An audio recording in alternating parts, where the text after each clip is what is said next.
As you watch the screen, your heart begins to beat faster. There's a fluttering in the pit of your stomach. Your throat is dry. Your palms damp. Suddenly a chill runs down your spine. You clutch the person next to you. You tell yourself, it's only a movie. It's only a movie.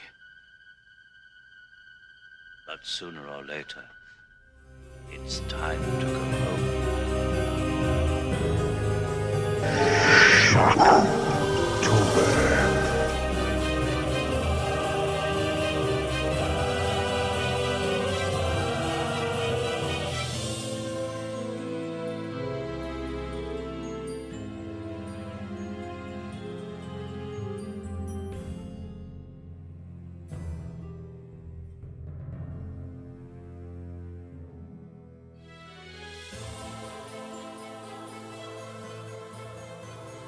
Welcome to Film Strip. I'm Jay.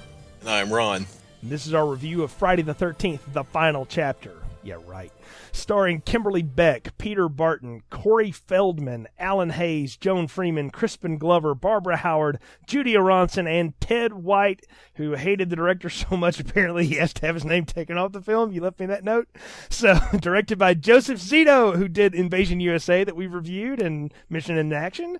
Released in 1984 on a budget of $2.6 million, grossed $32.9 million at the box office. The computer don't lie, Ron, and neither do the box office returns. 32.9. That's exactly why the final chapter was anything but the final chapter. Yeah, like this was the final chapter for the independent company that like Frank Mancuso, like that group had been putting these movies together, like all the like underling people. This was not the final chapter for Paramount.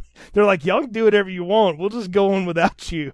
All the other people, like the first Friday the 14th movies, all the first four of them were independently made, and then Paramount bought distribution rights. After this, Paramount starts making them in earnest by themselves, but they, up until this point, really had not, controlled it. It was this, small little group out of Jersey doing these things, and now, they're like, we're done. Like, we were done last time, now we're really done. And if you're to believe what the writers say is that they were going to, so kill Jason in this one that there was no way. Like, he's supposed to have his head split completely in two at the end of it. It's, all that stuff going on. And they bring Tom Savini back for this one, who I talked about last time. He was available for part 3, but they just didn't call him. And then they called him for this, and he was like, well, yeah, sure, I'd love to come kill what I created. And I will say, boy, you can tell, too, that they didn't spend a lot of money on this movie, but man, the quality of this one is light years ahead of where they were in the last one. Like, not even close. Oh yeah, definitely. And it's weird that it took Paramount so long to take it over, but I guess that's because Frank Mancuso, his father was the president of Paramount. Right. So he was ready to move on, but other people at Paramount are like, yeah, that's okay, you can move on, but we make money with this. Like, I would love to see a list of all the things that Friday the 13th revenue produced, because New Line Cinema is great, was known as the house that Freddy built. If there had not been Freddy, there wouldn't have been any of that other stuff that they ever did. So I'd be curious to know what all got produced off of Friday the 13th Returns, particularly the first 4 movies, because they were raking the dough in. Because again, you've got actors here that are known because they went on to do other things in their career. They weren't known at this point. They were all just another set of good-looking people to kill. Yeah, what year did this one come out? This was 1984, so some of them were on the brink of doing things. Yeah, Crispin Glover was on the brink of Back to the Future. Yep, he was, and Peter Barton, I think, had been in soap operas and was going to be in other soap operas, and Judy Aronson has been in a lot of stuff, but I'll tell you what I remembered her from when I read her IMDb page. She was the girl in Nelson's "I Can't Live Without Your Love and Affection" video. I knew that wow. face. She's also like in a lot of other 80s movies, but I knew that face from something. And then I've watched that video a few times on YouTube since watching this week for this. And that song, by the way, still works. You say what you want about how girly they look. Those kids could sing. So Rick Nelson's boys weren't playing. So, Oh, definitely. yeah. So, but no, like I'll say this too, though. Instead of just getting pretty people to do things, everybody here is actually giving a performance. Like, I will credit this Friday the 13th movie for the first one out of any of them, I think, that actually had a story that it was trying to tell. They wanted to tell the death of Jason Voorhees, and they framed it around all these other people that were going to be, that all of them get killed. Like, everybody in that cabin gets whacked. But they gave us actual characters, and it shows. I think the quality of this one is way up. Would you say that the most famous actor in this cast at the time was Corey Feldman?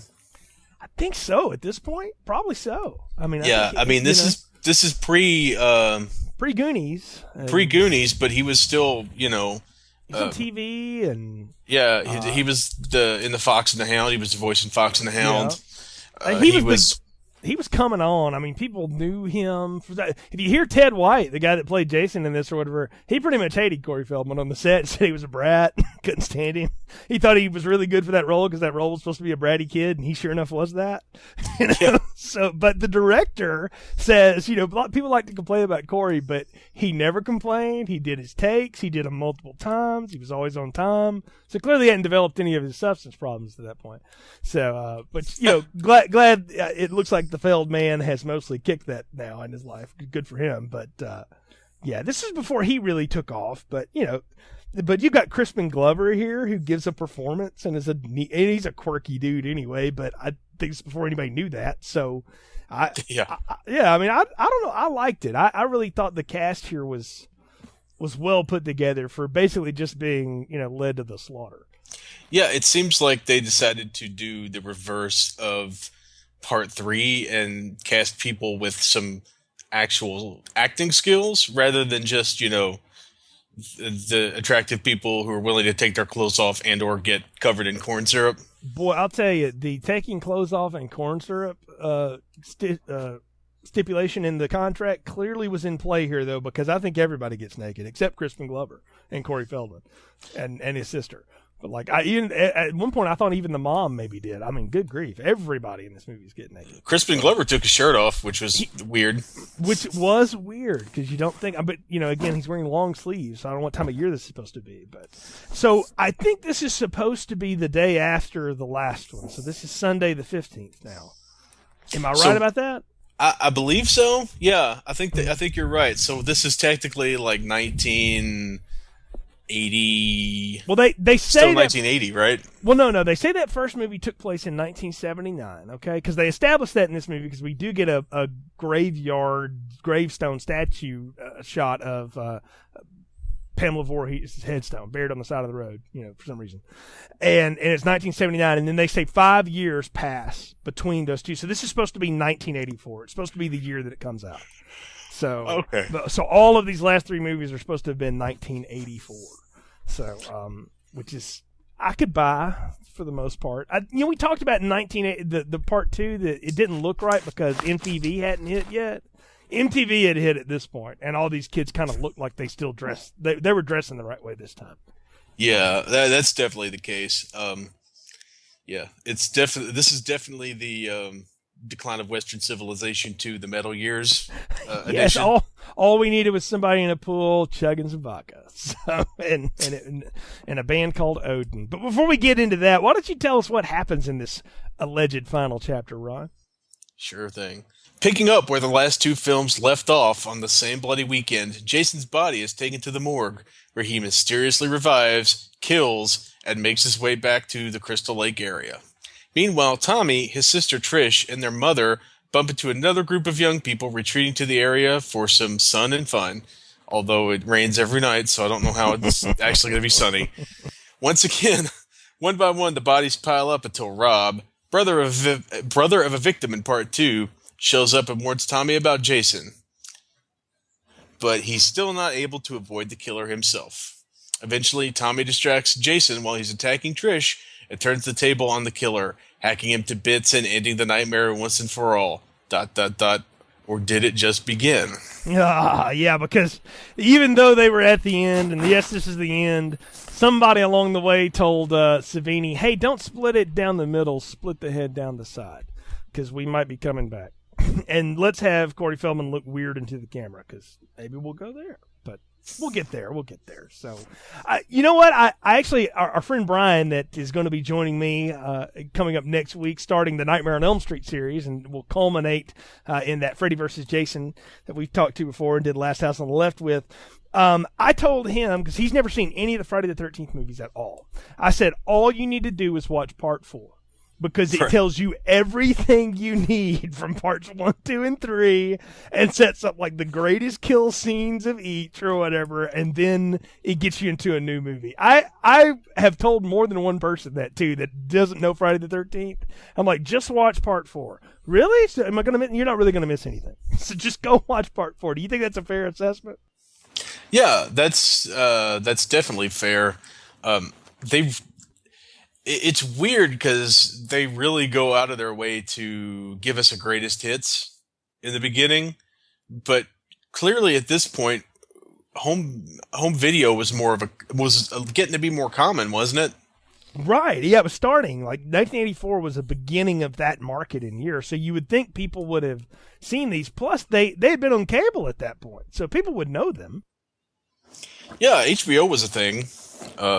True. The other thing I think though is because they're advertising this as final chapter or whatever, they're trying to bring in a wider audience, and they may be people who don't know them, and they just want to give everybody the quick run through. I mean, they spend almost no time in part 1. It's all mostly part 2 and a little bit from part 3 last time, but it's mostly Jason killing people from part 2 that they hang on to here.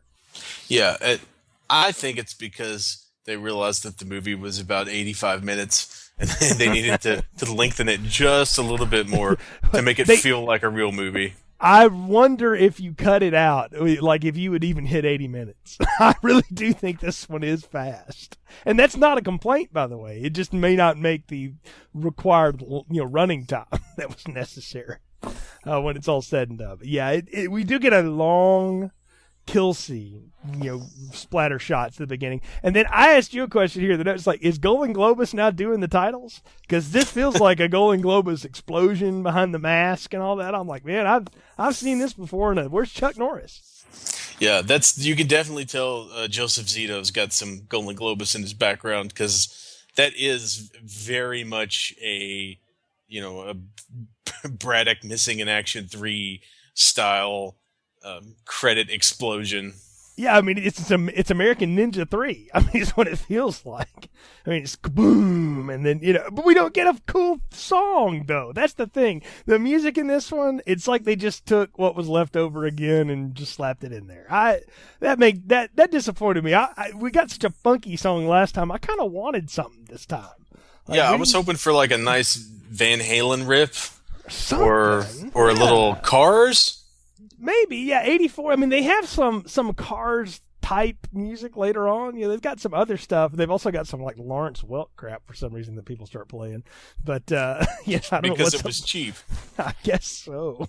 But I mean, we've got that. But yeah, we don't get great music. But I do like the way the titles sort of roll out, and that we're getting all this stuff right. And we pick up like right at the end of it. I think Zito's the one that has said, I wanted to pick up with Jason dead at the beginning of this movie and dead at the end. And so I was going to ask a question. Is Jason dead, and this is the first like zombie Jason we get to see here? Well, from the way he was killed in 3, I mean, yeah, you didn't split his head open, but you definitely jammed a machete into his brain, and then he does that really slow slide down the machete. Well, that's part 4 you're talking about. I'm talking about at the end of part 3 here. Are we to presume at the beginning of this movie that he is dead, and that now we see zombie Jason? I think after this, it's no question it's zombie Jason. But I'm wondering, is he still somehow alive from the events of part 3, and then he's now he's for sure dead at the end of part 4, or is this zombie Jason coming out for the first time here in the morgue? To me, it feels like it's the beginning of zombie Jason, just because he ends up in the morgue. If you've got a pulse, you don't end up in the morgue. You don't end up in the morgue until you're cold. But for some reason, they leave the mask on him again, which is a horror movie trope, I know, but they never take the mask off the dead body. Have you noticed that? They always leave it on these guys when they're macking them up. Maybe they're worried about preserving the chain of evidence. I think it's pretty clear it won't win down. So, I mean, there's only one girl that's left alive, Ron, and she's out of her mind. So pretty much. So there is a great bit of retconning on the internet that tells us that a dark-headed girl that you see crying in the corner of the hospital is supposed to be Chris from the end of the last movie, that you're being comforted by parents or whatever there, and that Jason is wheeled by her, and that's why he awakens. I think that's just people trying to put something that's there. I don't think the filmmakers even thought about that again. Yeah, that's definitely nobody involved with this thought anything like that, but it's a fun theory. I mean, yeah, it is. I mean, if you want to have it, it's there. You could do it, but we do get Jason on the ride of the morgue, and the horniest coroner ever. And the nurse goes for it. That's the thing. It's one thing to be a skis. It's another thing when the woman's like, sure, and they just Halloween 2 style. They just go for it. Yeah, it's some of the most awful Foley work I think I've ever heard. As they're making out, it's just stomach churning. Because I was watching it on my laptop, and I had my good headphones on, so I got stereo mouth smacking. It was nasty. It was like listening to a couple people chew through some beef jerky or something. It's pretty bad. You're not wrong. But we get our first kills here with Jason, and we get the coroner gets his throat cut with a saw and his head twisted off. And the nurse gets cut open with a scalpel. Take that, Halloween 2. But both of these mark something that is evident in this film, that the MPAA was not going to be having any of this time. All of these scenes are cut so abruptly that you barely get to linger on them.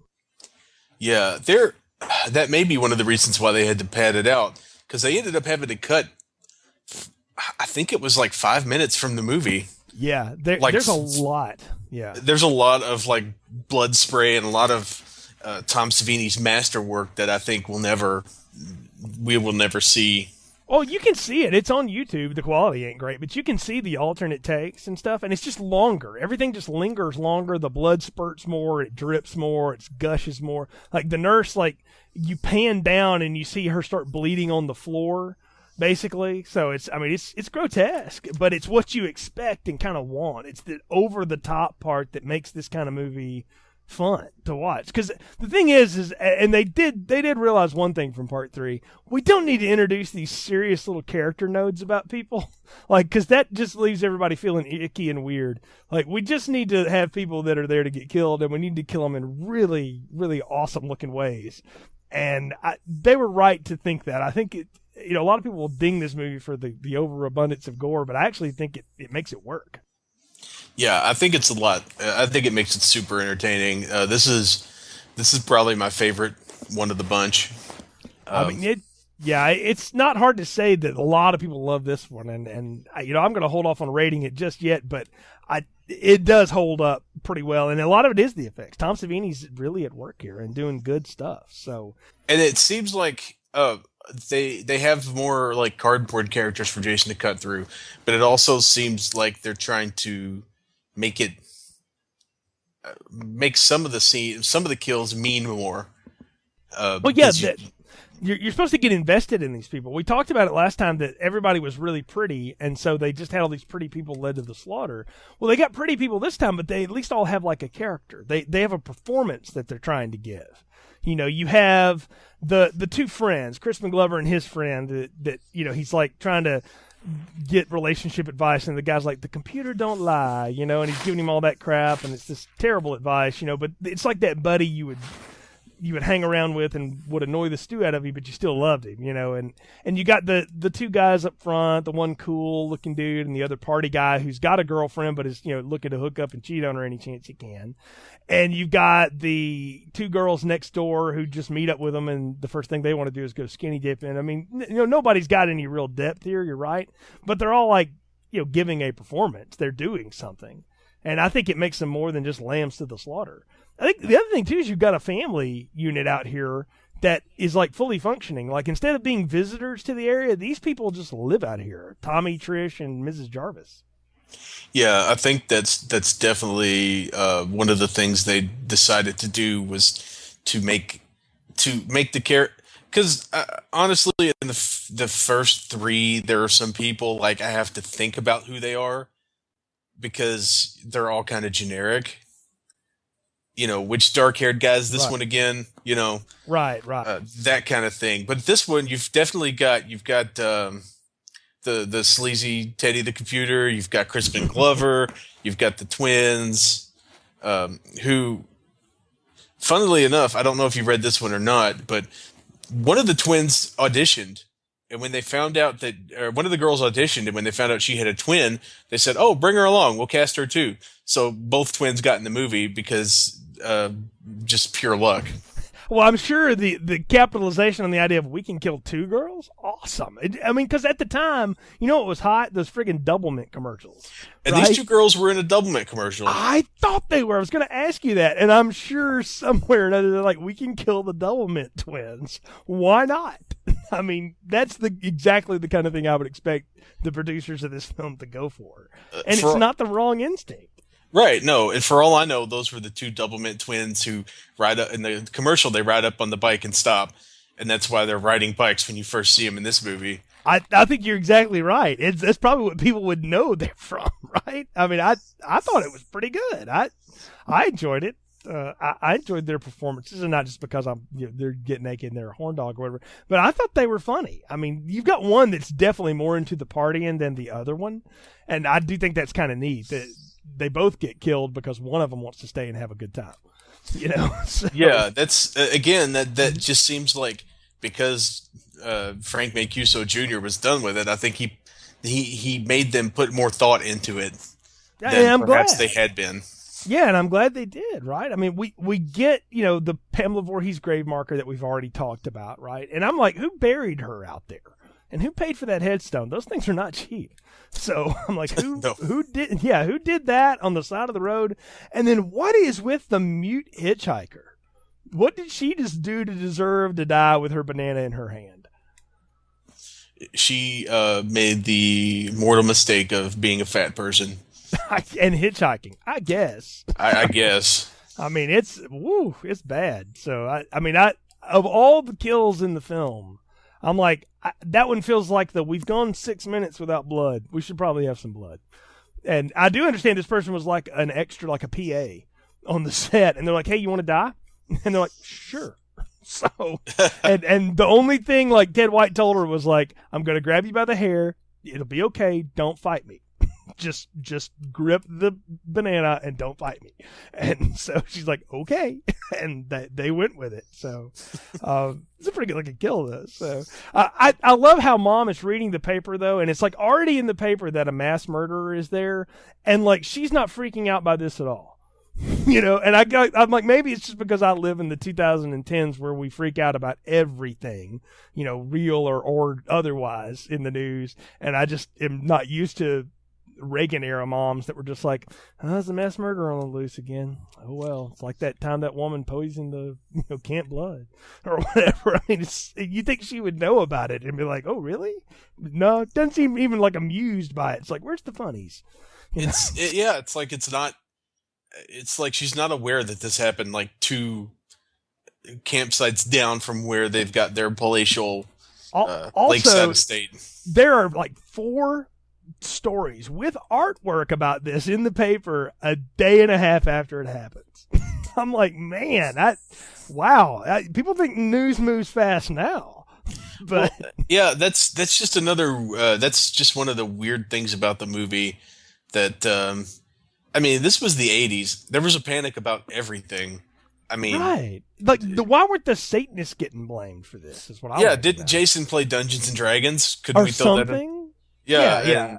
and you know, molested by a satanic daycare. Or something, yeah. There was that. Yeah, maybe it was just a year or two before all that panic really hit. Because if Geraldo had been a thing at this point, he would have been in Crystal Lake. Let's just call it.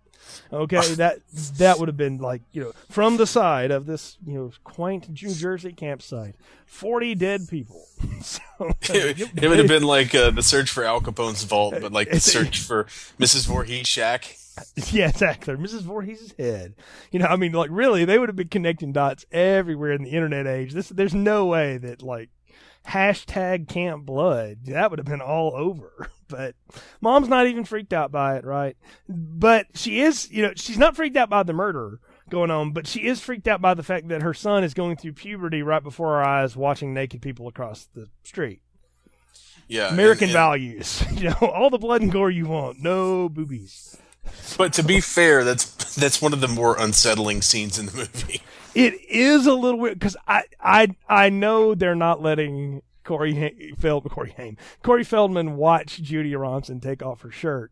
That's what we're seeing. Hope not.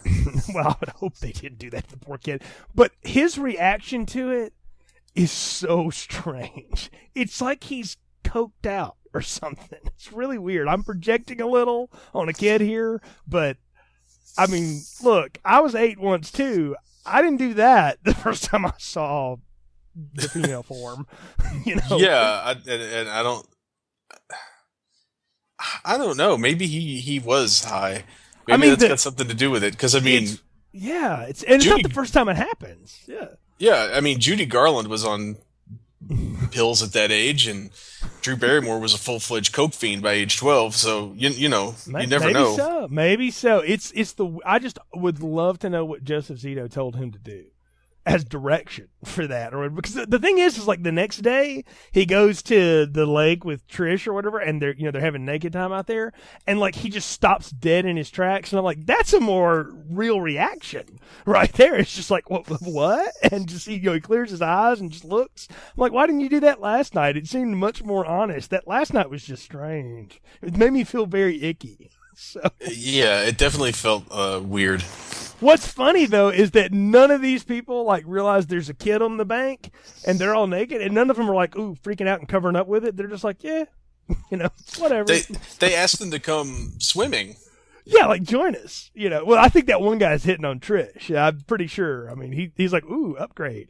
Because she's pretty. I mean, Kimberly Beck's a very pretty woman, and I'm sure he was like, yeah. And I love how she's like, no, I think we're a little too dressed for y'all. But I think he's just hitting on her. But I'm like, there's a small child here. Nobody seems to be freaked out about that at all. And Judy Ronson's not like, that's the little toady that was watching me from across the road last night. So I could hear his springs jumping up and down across the street. So, yeah. So, which makes what her boyfriend does to her later even worse. Cause like, they get it on, and then he trades her off for one of the Doublemint twins later. So yeah, that's not cool. Right. It's understandable. Cool. This is the 80s. Right. So it's very, very strange. But next we get to meet Rob, who's looking for kids in the area and, quote, hunting bears with this. So I don't know. Talk about paper-thin characters. The funny thing about this is he's hunting for a killer. He's supposed to be the brother of the curly-headed girl that got stabbed with the spear in part 2. That happened 48 hours ago, and he's already out there on the hunt. Like, have they even had time to make arrangements for that girl yet? Anything? Oh no. Maybe police were more efficient in the 80s, and they just immediately broke the news that, hey, your sister died yesterday. Go vigilante up in the woods. Oh, this guy had seen Death Wish a few times in the drive-in. Here's my question: Where's his 357 Magnum?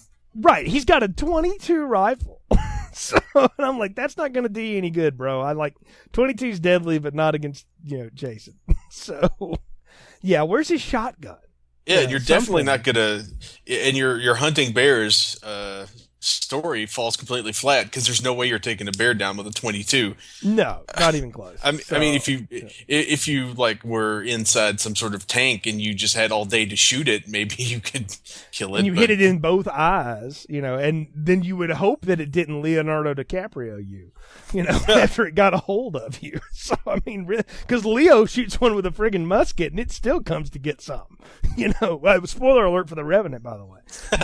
But anyway, yeah, we meet Rob here. I don't know. It's kind of weird, but Corey Feldman is like obsessed with making masks. We haven't talked about that yet. His character is, and he wants to show them to the newfound friend here. yeah, which it plays like is the second most accurate little kid response to a new person is to hey, come look at this cool thing. Right, exactly. So, is this supposed to be like an in joke of like, this is probably what Tom Savini would be like, or this kid would grow up to be Tom Savini if we That didn't was meet Jason? that was what my understanding of it was, that the whole point of all those masks there was because Tom Savini, of course, is special effects genius, and it was to kind of play off of Tom Savini's love of gimmicks and masks and makeups. It had to be. I thought it was pretty good though. So I love how we get slow dancing here, and I wrote down what my wife wrote to me was, what are these people listening to that they're dancing to? Because it's not that song. So and I'm like, no, it's not. No, this is probably the most famous scene of the movie because you've got the wonderful Crispin Glover dance scene. They were supposed to be dancing. The music that was actually playing was AC/DC's Back in Black. Oh, that's awesome. I'm sure they couldn't get clearance for that. They could not get the rights for it, so they swapped in that theme, which is why which just further makes Crispin Glover's dance that much more ridiculous because it's completely offbeat and inappropriate to the music that's actually playing. Has someone, please tell me someone on the internet has redubbed this Back in Black out there? I'd love to see that. That's got to be like a Vine or something. When you go from Back in Black, if they give you low rent Duran Duran in the background, or something, whatever that is, they're playing. It's different. That's very weird. So, we get killed for though, not long after, because Ross and Samantha here, boyfriend is hanging out with another double twin on the Mac. And good old Samantha decides, well, I'm going to go get naked again and get into route and out into the world, the lake here, and it's underneath. By Jason. And my question was, Jason's underwater, and is this version there because drowning and all that, and all that's his way of getting over. Yeah, that's a great question, and you really don't see Jason go near the water all that much until this particular scene. So I can only assume that this is his first underwater kill, and it's also him. Clearly, he had learned how to swim. Another one cut short again because they lingered too long, and we get an overhead shot of the knife sticking out of her and stuff like that. And they said it was too much blood on her back, and some of the fake blood was running toward her buttocks, so they made him cut it for that. And I thought, really? So, the MPAA had this was the heyday of let's cut up the movies to death for reasons. So, but the extended scene is much better than that. But Paul finally has second thoughts, though, about cheating on poor Samantha, which leads to kill 5. And my wife said he gets what he deserves because he gets shot in the package with the spear gun. I'm like, Jason finds another spear gun. He's like, oh, I remember this. But he aims a little low this time. Yeah, I think that I can only assume that's one of the reasons why they made him so reprehensible. It seems like they put more thought into his behavior at this point. And I think we're supposed to cringe / cheer. I think it's all about what you said, and it's something that we should note. They dreamed up the kills for this movie before they ever had a story. And then as they were writing the story, they said, and this will be the person that gets it with the spear gun in the junk. And so they just kind of worked it around as the story happened. Yeah, we'll use the spear gun and the junk on that guy. And so, I mean, they had these kills, these stunts, and the makeup effects in mind before they built the story around it. And, I'm okay with that. It's like, if you play Mortal Kombat enough that you get really good, that you can dominate the game or whatever, you save the fatality, that you want to use or whatever. So I'm like, no, I kind of want to see what it looks like when I rip out his spine, and stuff like that. So I went with it. It was fine. I was glad he got it. He was annoying. He needed to die, So we do bump into Rob here, who's armed with a machete in the woods, and I wrote a question here. What is with the fog? Isn't this summer? Because there's a lot of fog in this movie. Well, it's season indeterminate, as True. always. I know that, like, even up to last month, when we would have cold nights and it would warm up during the day, or it'd be warm at night and a cold front would move in, we get fog. Like, I would have fog on my drive to work. Okay. And I know, especially around lake areas, because water retains the heat, and cool, when especially in like spring or like autumn, you can get some lake effect fog. Maybe that's it, the lake effect. I hadn't thought of that. That's a good point. But I did notice there was a lot of fog. I also think that's also please let's hide all of the equipment that is around these people. Well, yeah. Jason bought that really cool smoke machine. He's got to get some use out of it. He's making dry ice on the side. That's his side business or something. I don't know. So we move right along to kill number 6. So Terry, twin number 1, who's not screwing Crispin Glover, that's how I knew her, who was almost with Paul or whatever, decides to leave, and she gets stabbed in the back. And I thought this was a nice shot because we don't see it happen. We see the shadow of it going down. And I thought, you know what? They've done a lot of off-screen kills. I actually like the fact that we see like the shadow kill. We hadn't seen that before, and I thought it was well done. Yeah, it's a new... It's a more artistic version of the thing they've been doing all along with the off-screen kills. It looks a little bit cooler, and it kind of makes me think of slightly more about one of the things the first movie ripped off, which is Psycho. Yeah, it's like they're trying to do a higher class of cheap slasher here. They know they're making a cheap one, and again, for the most part, everybody involved in this thinks this is it. So they're really trying to go all out with it, and I took it as that. But I liked that was a good kill, and we get to see her kind of she winds up getting like pegged to the side of the house with that, because we don't want to lose that body. That might be useful later. Oh, of course, yeah.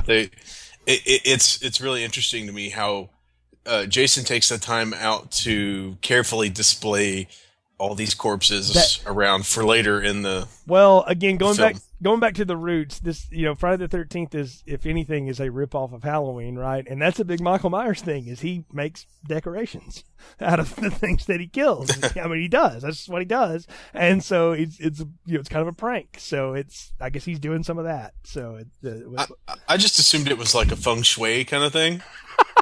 Maybe it was. Maybe it did complete that porch. You'll have to go back and watch. I don't know. So, yeah, the dead Crispin Glover really tied the room together.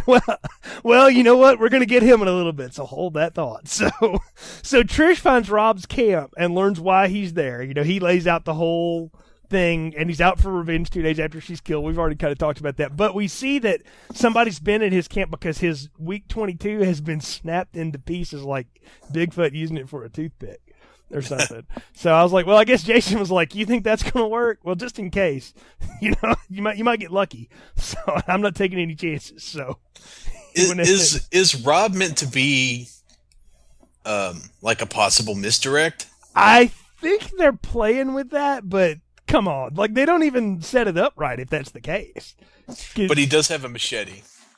He does, but he's also not in the places where we've seen Jason kill people in the morgue. So That's true. that's a bad misdirect if that's what they're trying to do. I think it's also you don't know what he's doing there. If not, maybe he's doing copycat. Maybe they're trying to play with that. I don't know. Actually, I liked him on his little Death Wish revenge game, even though it makes no sense as the time frame. Like if you think about the time frame for this, it messes with you. Like if you could have like put 2 weeks in between the last movie and this one, I would almost buy it better because at that point there's been time to get a posse or whatever. But maybe that's why there's not a posse because he's alone. But there's like 50 dead bodies by the end of this weekend in this one county in New Jersey. So it's the record holder for the year. Like there's no doubt. Yeah, So, they're at like Chicago summertime levels of people getting shot. they are way high on their murder rate. There's no doubt about it by the end of this. But we do get to kill number 8 though. So Crispin Glover, whose name is Jimmy in the movie, we should say, finally gets a little action, and this woman oddly strokes the strange chest hairs he has, and with her very messed up hair, double mint twin hair. And he goes downstairs to get some wine to celebrate, right? And, of course, he's bragging to his friend Ted, who's high as a kite, watching some old skin flicks right now. And he starts looking for the corkscrew, right? And, man, he gets it double. He gets screwed, literally. He gets the corkscrew in the hand to pin him to the cabinet, and then he gets a meat cleaver in the face. And they cut again from it very abruptly, but the lingering shot is Jason like tries to rip the cleaver out of his face and realize it's not coming, so he just lets it go. But I mean, he buries it to the hilt in his face. I thought it was a great looking kill, and kind of sudden. It's spectacular, but it's just who really hasn't wanted to do that to Crispin Glover at some point? Probably the makers of Back to the Future 2 at one time or another when he went for the salary he demanded at the end of that. But I don't know. Strange cat. But yeah, I love how he's like, where's the corkscrew? Ah! And he just, he gets it all the time. It's so weird. But we go through the other kills pretty quick. We get Tina, the other sister that he has been with, gets thrown through a window onto a car. And I wrote Lethal Weapon style, baby. It's like 2 years later.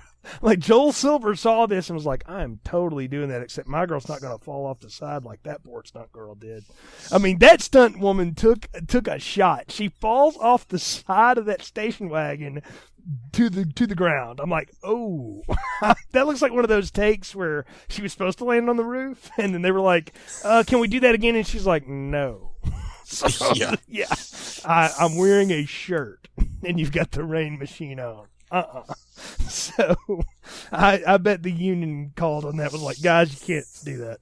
I can't. But my question was, why are the police not canvassing this area with all the mayhem that is known?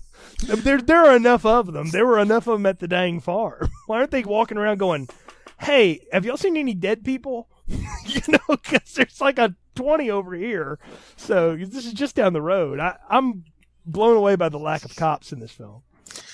Yeah, even the first one, we got a little police lip service in the form of that guy showing up with with the motorcycle he doesn't know how to ride, where they stenciled police on it. Yes, that guy. We don't go for weird around here. I was hoping that guy would come back and get stabbed. They should have got that guy back. That'd have been great. They probably couldn't find him. So I don't know where they are in L.A. again here. So this is not Jersey, but I wondered where the police were here as the bodies stack up. So good old Ted gets to run that through his computer, a butcher knife in the back of the head. That was the splatter on the little screen, and he kind of slides down it. I want to tell you, after seeing this movie, when I was younger, I never looked at a projection screen the same. And today at work, I was standing in front of one giving a presentation, and I kid you not, the image went through my head. So, at least the knife didn't go through your head. It felt like it at the time, the headache I had. But yeah, I was like, woo, good old Ted gets that one. That was pretty good. I saw this ripped off years later in Candyman 2, by the way. So, oh, yeah. Yeah, you remember what I'm talking about. Yeah, so I was Farewell to the Flesh. So, but yeah. Clearly this film was a lot more influential than we thought. Yeah, we had no idea. Yeah, we started looking into it. We get another head crush here. I do love that the guy singing in the shower thinks it's Ted coming to mess with him, and his joke is, I dropped my soap. I'm like, did you really just say that? But then I thought, I had stupid friends when I was in college that's exactly the kind of humor they would have said. So yeah, I could go for it. This is a great kill though, man. I mean, that hand crushing his face like that looked really good. Yeah, that's definitely another top-notch kill, and it might be the best or the second best head crush of the whole series. I think it may be the best one. I mean, it beats Paul's last time, right? So, or Rick's. So, because I think Doug's head crush here is pretty effective. Well, my favorite head crush is mini movies in the future. Oh, okay. And also literally in the future. Yeah, you know what? I've forgotten, but hold that thought. So, yeah, we're a long way from that one, baby. So, what is he singing about in the shower, though? Something about tangerines. It's very, it doesn't make any sense. I'm like, I assume they probably did 100 takes, and the guy was like, whatever, and just started making stuff up. Or they probably told him, stop singing real songs, dude. We can't get the clearance for it. That's much more likely. Yeah, well, there's that story on the set of Alien that they had to pay some exorbitant fee to whatever song Sigourney Weaver is singing because it was from a Broadway, and they got in trouble for that. She got in literal trouble for, you should have told us that was her real song. We thought you were making that up. So I'm sure that had probably flooded down through Hollywood at this point. And they're like, don't do real songs. So they probably could have overdubbed it with some weird pop music. Yeah, like they had at the earlier part of this film. You're right. So could have been, but I do like the head crush. So Sarah reproves the old horror cliche. She's not going to give it up. She's not going to give it up. She's finally given it up to Doug. She dries her hair after being in the shower with him, and she gets an axe in the chest for it. So you knew that was coming, right? Nah, you're not Final Girl. Final Girl's next door, hanging out with Rob. You're not Final Girl. Yeah, you're not blonde enough to be Final Girl. I mean, she was cute, but she was definitely the virgin to soon be ex-virgin to now be dead. So that was her thing. But it was a good kill again. An axe in the chest. It's a simple kill, but it's a really effective kill. It works. Yeah, that's what I'm saying. That's the thing here is that they are doing creative things, but they're not getting outlandish. Everything he's doing is just using basic things to do work. He's not shooting people from 30 yards away, with a spear gun. He's not hanging people with pitchforks in places that they normally wouldn't go. He's doing stuff that you could see being done. If you're into seeing that kind of stuff. But Rob and Trish go to investigate, and they see all the carnage, right? We're gonna get it all now. We get the body lineup. And I kind of thought that when Jason kills Rob, because you knew he was going to get him, that we would get more from this or whatever, but we really don't even see it. We just hear him killing him, and we get Rob narrating it. He's killing me, but which is funny, but I thought we'd see more of that one, and they kind of keep it in the shadows. It's almost oh my God, they're killing her, and now they're coming to eat me. Troll 2? Yes, it's almost Troll 2. You're right, and that was made after this, wasn't it? Uh-huh. So that's another thing Troll 2 ripped off. So good old. I'm sure the director of Troll 2 had seen this movie though, and told the kid to go for that. So. I could totally believe that. So I do love that we get the showdown though, and I love how I had misremembered. I thought Tommy got all these licks in on Jason. Not really. Trish, if we thought Chris gave Jason a run for the money, well, Trish is she's going full Ronda Rousey on his butt. Man, I mean, Yeah. She kicks his butt all over that house, and I thought, man, this is pretty good. I like this chick. I tried to count how many times she smashed him in the face with a hammer, and I kind of lost count. I think that must have been a thing between her and Ted White. He talked about how much he liked her and liked fighting with her because she didn't know what she was doing. And he's like, look, you can't hurt me, just hit me. And so she would just flail on him and beat the crap out of him.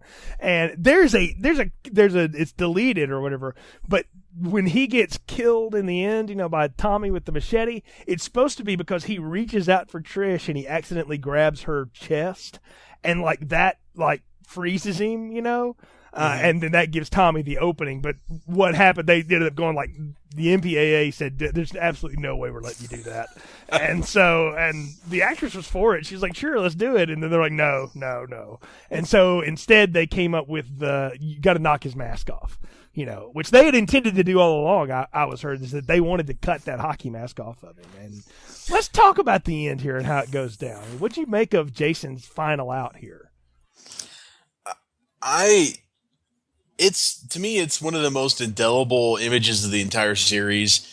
When Corey Feldman comes down with his little powder-looking shaved head. Yeah, what was with that, by the way? He got that on quick. Yeah, they show him like cutting his hair with scissors and then shaving his head with like a safety razor. But I don't know if you've ever shaved your head or not. But unless you've got clippers, it's not quite that easy to scrape that much hair off with a disposable razor. No, it takes a long time to do something like that, and he would also be cut and bleeding all over the place. I mean, well, he does. Yeah. He does apparently leave a couple of patches of hair on the back of his head. This is true. So I do like the way that the skin wrinkles for the skull cap that they've got him in. I thought that was really cute. Yeah. The way that worked, and that they kept trying to hide that when somebody would grab him. Just grab at the base of his neck so it doesn't show so bad. So I thought that was good. But no, I don't know. I thought it was. But here's my question. This is a little Tom Savini Jr. special effects nerd. Mm-hmm. Are we to believe this kid doesn't have a bald cap already? That's what I'm saying. Like, why isn't he just using something he's already got? Like, I figured he would have that just laying around. I mean, yeah. Anybody who's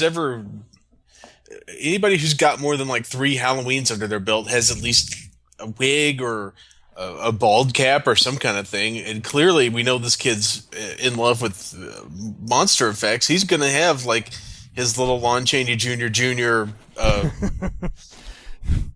kit. Take out makeup. Yeah, something, right? It's just very, I don't know. He goes with the old shaved head routine, and boy, Jason does get it, though. I mean, he really does, because Trish has knocked his mask off. Then she's buried that machete in his head once or whatever. He turns back around to go after Trish after seeing, I guess, a mirror image of his old self or something. And then Tommy gets him in the side of the head. And talk about a great effect. They get him on the side of the eye. And then Savini says he came up with all of this. He said, we'll have him fall and he'll just slide down the thing. In the uncut version of it, he's nothing but just, K-Rose syrup pouring out of that thing. And I thought, man, that looked so awesome. They had to cut the heck out of it, but it still looks good. I mean, the original script, again, they said they were going to split him from the top of his skull to his Adam's apple. So they wanted it to look like he was dead. Yeah, and it definitely works. Even the cut version is still like really surprisingly graphic. Because if only for the shot of like the blood-coated machete slowly sliding out of the back of his head. Well, I mean, yeah, just the idea of that, and the fact that like you see the other side of his face, and it's just rubber. But the way it's crinkling, it's like it's emoting, like ouch, ow, Yeah. And I'm like, ooh, we never seen that, And it's such an effective scene. It's such a great setup there on the end. I thought it was fantastic. I really loved it, and then only to have him twitch a little. And Tommy to just go completely nuts and just, I mean, we talked about how he turned Ali into hamburger meat into the last movie. Boy, Tommy's just like, bleh, it just loses his mind chopping this kid up. Yeah, it's definitely, there's the only thing that's left is a bunch of pieces. I mean, yeah, there's nothing like when they go to pick Jason up off the floor, they're cutting the floor up with it because he's beaten into it. It is great. And you know what though? And I'm like, man, I wonder if they ever shot, that they had a setup for what was underneath it. And come to find out, nope, they didn't. It was all supposed to be, what do you think it would look like? And I'll give them credit for having a moment of restraint there that, somebody like Rob Zombie would have, lingered on for 12 minutes. So, and had Sherry Moon like writhe in as it was happening. So, but, yeah.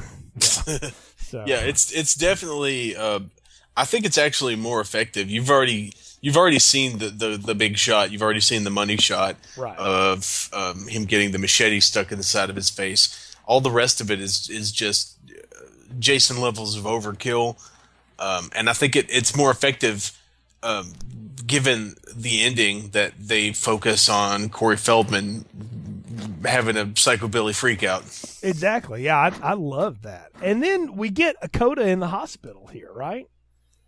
Yes. I totally forgot about this part of the movie. Like, I didn't know it was going to happen. I thought it ended with him in the house chopping Jason up, but no. I mean, that might have been a better ending, but this way Dr. Exposition shows up to tell us, oh, no, he's probably, Corey Feldman's probably fine, except that he may not be, because we get the creepy look into the camera. Oh, yeah. I mean, they did that because at the end, again, they were like, well, we might not be done with this, so leave us something to go with. And so they said, we'll leave you Tommy. And we'll talk about what they decide to do with that next time around. But I love Dr. Exposition, by the way. That's a great title. So we're at the part of the podcast where it's time for final thoughts, recommendations, and popcorn ratings. Ron, what are yours for Friday the 13th, the final chapter? It's still one of the favorite. It's one of my favorites of the entire series. I love it. It's so weird, but also so gory. Even cut up as it is, it's still pretty like splattery for the early 1980s. So I would definitely give it a large popcorn. And also, if you haven't seen the Crispin Glover dance scene, please go watch it because it's spectacular. And again, somebody on the internet, please redub that to Back in Black for me. So at J_Newcastle on Twitter, please. So I would love to see that. I said at the beginning of this that if you're trying to introduce Friday the 13th to somebody who had never seen any of it, you could just tell them to watch part 4 and they get everything they need to know from the first quarter of the movies and stuff. And I stand by that. I think this is head and shoulders above the other ones in terms of quality, effects, also story and acting and script. Like, they do everything right here. Some of it's cheesy, yeah. Some of it's dated because it's made in the 80s. But a lot of this really works. And as far as this series goes, if I'm just to rate this in relation to itself and other series, this one, I don't know that they ever top it. I really don't. Like, I'm trying to think ahead if there's been another Jason movie that I will like as much as this one. I'll watch this one anytime it's on. I think it's fantastic. It holds up, and I'm going to give it the extra large popcorn. I think it's the best one we've seen, and I'll go out on a limb and say it's probably the best one of all of them. So I'm going to give it the extra large popcorn. Big Rex for the final chapter. But of course, it's not the final chapter. We got 6 more of these to go, and then we get the culmination game, the WWE cage match at the end. So we got a long way to go here, Ron, but it's been fun so far. Can't wait to get back and talk about part 5 because I have memories of this. So that we will get into. But folks, thanks for joining us on this latest edition of Film Strip. You can find more episodes on our website, continuousplaypodcast.com/movies. Find links to our Facebook pages there, our Twitter accounts. Leave us a review on iTunes and let us know what you think. Hook up with us on Facebook. Let us know what you think of the show. We appreciate your support. Until next time, for Ron, I'm Jay. Thanks for listening to Film Strip. Thank you for listening to Film Strip. You can find more episodes on our website, continuousplaypodcast.com/movies. Please leave us a positive review on iTunes and link up with us on Facebook. The Film Strip theme music is produced and performed by Frozen Lake 121.